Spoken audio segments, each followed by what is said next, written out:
अस्सलामुअलैकुम वरहमतुल्लाह वबरकातुहू। भाइयों, ये पंजाबी बीटल बकरे हैं, फॉर सेल के लिए हैं।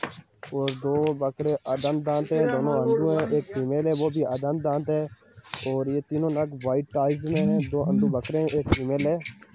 और फीमेल का वेट है 35 kg। दो मेल है, वो 40 kg के हैं, फॉर सेल के लिए हैं। तो जिस भाई को भी चाहिए, ऑल इंडिया ट्रांसपोर्ट है। और मेरे YouTube चैनल को सब्सक्राइब करें एंड लाइक करें, बेल आइकन के बटन को दबाएं, क्योंकि सबसे पहले बेस्ट क्वालिटी के जो भी बकरे हैं आपको देखने को मिले। मेरे YouTube चैनल को सब्सक्राइब करना ना भूलें। और नीचे स्क्रीन पर मेरे नंबर दिए हैं, आप मेरे से बात कर सकते हो। तो जिस भाई को जितना भी माल चाहिए, बड़े बकरे, छोटे बकरे, छोटी फीमेल, बड़ी फीमेल, जितना भी माल चाहिए मुझसे कनेक्ट कर सकता है। ऑल इंडिया ट्रांसपोर्ट है। और ये सब माल भाती गोट फार्म पर है।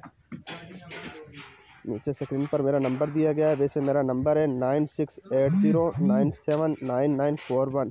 ये मेरा व्हाट्सएप नंबर है, कॉलिंग नंबर भी है। तो जिस भाई को भी माल लेना हो मुझसे कनेक्ट कर सकता है।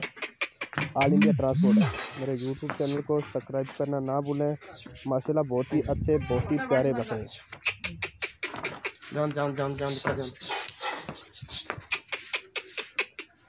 जान मामा पर जान दे